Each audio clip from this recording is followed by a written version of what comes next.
मतदारसंघात सुनेत्रा पवार यांची राज्यसभेच्या खासदारपदी निवड झालेली आहे, काय शुभेच्छा आहेत? सुनेत्रा वहिनी यापूर्वी एन्व्हायरमेंटल फोरमच्या माध्यमातून उत्तम पद्धतीचं काम केलं होतं. काकेवाडी आदर्श गाव करण्यासाठी त्यांनी त्या ठिकाणी रात्रंदिवस मेहनत घेतली होती. म्हणजे टेक्स्टाईल पार्कच्या माध्यमातून हजारो महिलांना रोजगार देण्याचं काम त्या ठिकाणी सुनेत्रा वहिनींनी केलेलं होतं. आता लोकसभेच्या निवडणुका सुनेत्रा वहिनी त्या ठिकाणी लढल्या होत्या. सुनेत्रा वहिनी त्या निवडणुकीमध्ये सर्वच कार्यकर्त्यांनी मनापासून काम केलं, रात्रीचा दिवस त्या ठिकाणी केला. उमेदवारी उशिरा डिक्लेअर झाली, सर्वसामान्य लोकांच्यापर्यंत पोहोचता आलं नाही. विरोधकांनी त्या ठिकाणी काही चुकीची नॅरेटिव्ह त्या ठिकाणी सेट केली. त्याच्यामध्ये सर्वात महत्त्वाचं की त्या ठिकाणी 400 पार झाल्याच्या नंतर संविधान बदलणार आहे अशा प्रकारचं एक नॅरेटिव्ह त्या ठिकाणी सेट करण्याचा प्रयत्न केला.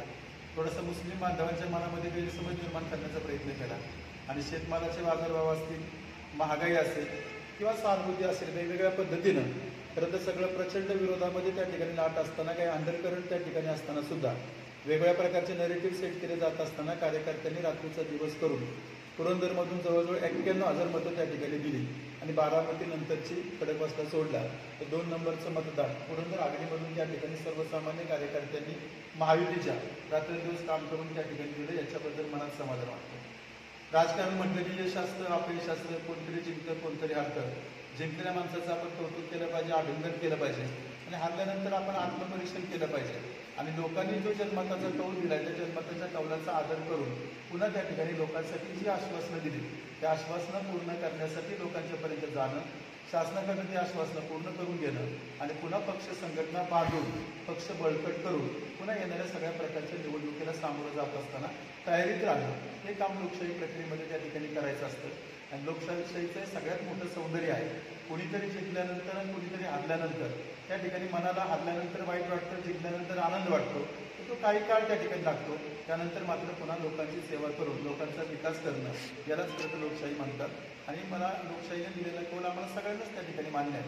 मात्र तुम्ही आता जो सांगितलं त्या पद्धतीने राज्यसभेमध्ये सुनेत्रा वहिनींना त्या ठिकाणी खासदार म्हणून संधी मिळाली हा पुणे जिल्ह्याचा गौरव आहे, हा बारामती लोकसभा मतदारसंघाचा गौरव आहे आणि कुठल्याही एखाद्या चांगल्या प्रकारचं पद ज्यावेळेस मिळतं केंद्रामध्ये एखादा त्या ठिकाणी खासदार म्हणून जातो, खासदार निधी त्या ठिकाणी वाट्याला येईल आणि सर्वात महत्त्वाचं कार्यकर्त्यांनी रात्रंदिवस काम केलेलं होतं. त्याच्यामध्ये अपयश आलं, थोडंसं कार्यकर्त्यांच्या मनामध्ये मळब आलं होतं, थोडंसं नैराश्य काही प्रमाणात त्या ठिकाणी आलं होतं.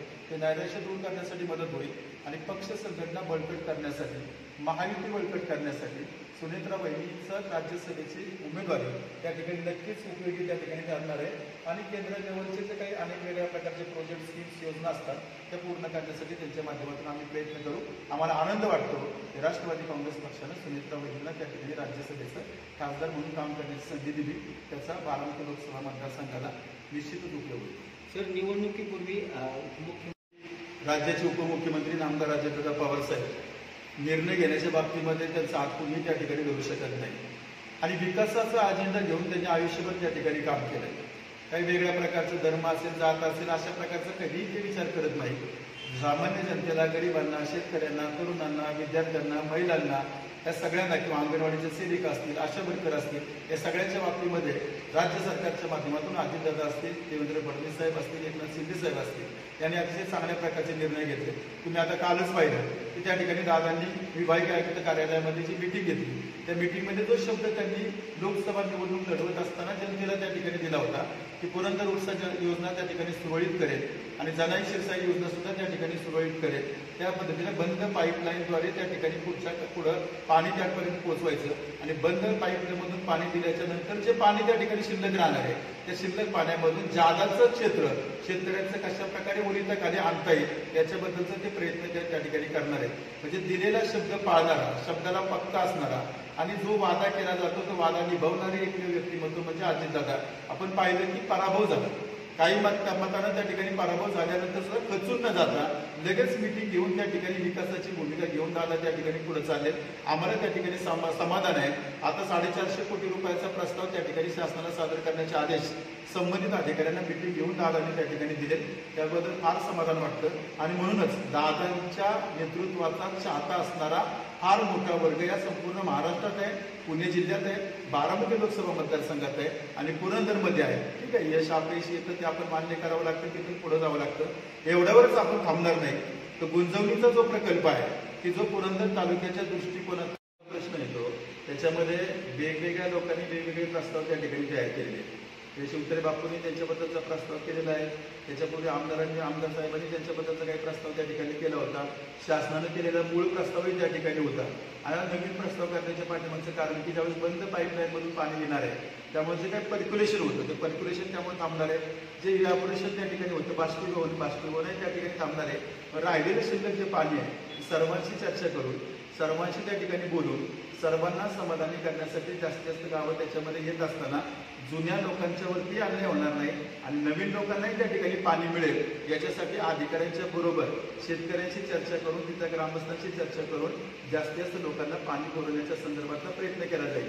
कारण काय होतं वादाचे प्रश्न निर्माण झाले, संघर्षाचे प्रयत्न निर्माण झाले की मग जी स्कीम आहे योजना आहे ती योजना त्या ठिकाणी पूर्ण होण्यासाठी विलंब लागतो. त्यामुळे संवादानं विचारानं चर्चेनं आपण चर्चा करून त्याच्यामध्ये नक्कीच प्रश्न निघेल आणि मला वाटतं गुंजवणीचं पाणी जास्तीत जास्त लोकांच्यापर्यंत पोहोचण्यासाठी जे करावं लागेल ते अधिकारी असेल शेतकरी असतील त्यांच्याशी संवाद साधून वरिष्ठांशी आणि सर्व पक्षांशी संवाद साधून ते प्रयत्न केल्यानंतर त्याच्यातून नक्कीच यश मिळेल.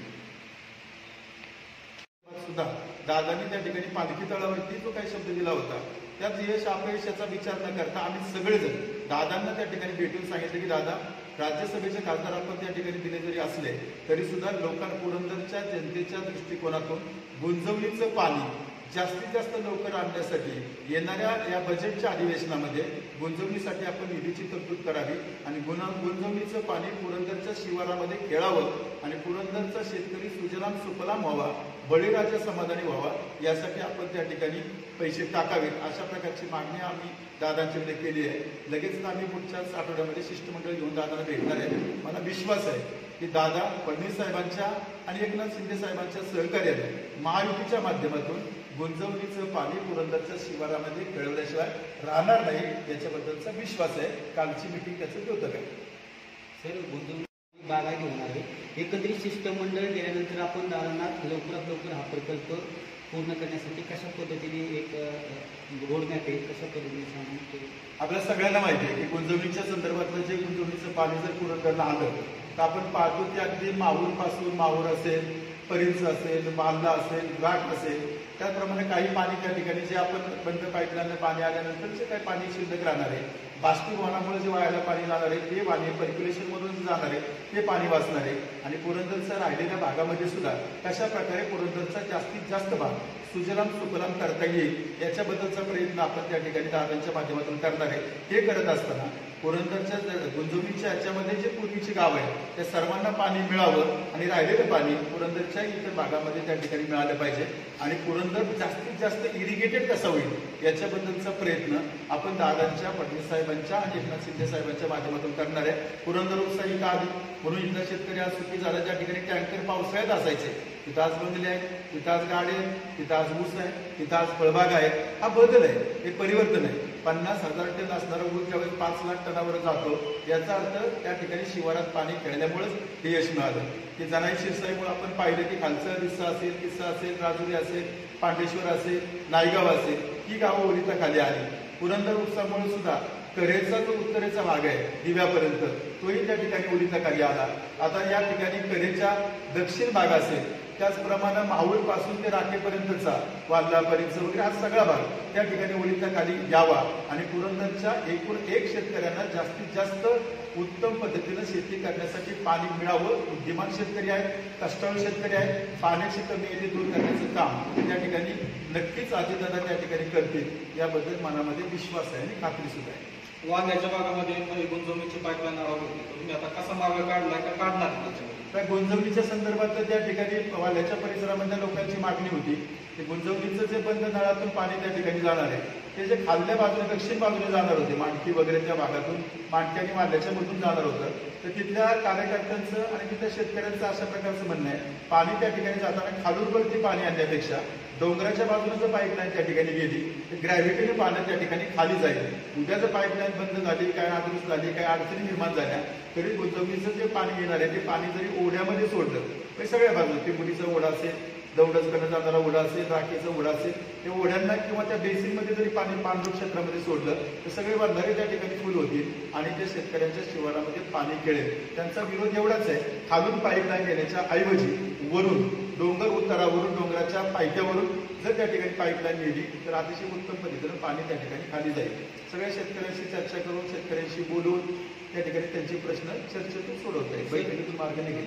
लोकसभेच्या काळात PDC बँकेच्या संदर्भात जी बँकेचा गदारोळ झाला होता त्यानंतर कितपत त्यात सत्यता उघड झाली आणि त्यानंतर त्या ज्या कारवाई होती कितपत किती लोकसभा निवडणुकीच्या काळामध्ये जी बातमी आली होती त्या बातमीच्या अनुषंगानं चर्चा झाली. चर्चा झाल्याच्या नंतर जे काही बँकेचे अधिकारी होते ते 6 वाजता त्या ठिकाणी निघून गेलेले होते आणि त्या संदर्भातली आवश्यक ती सर्व माहिती बँकेचे अधिकारी त्या ठिकाणी रात्री कोणी त्या ठिकाणी होते, कार्यकर्ते बँकेत त्या ठिकाणी बसले होते.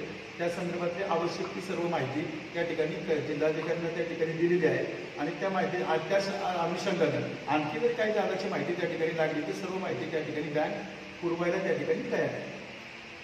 आता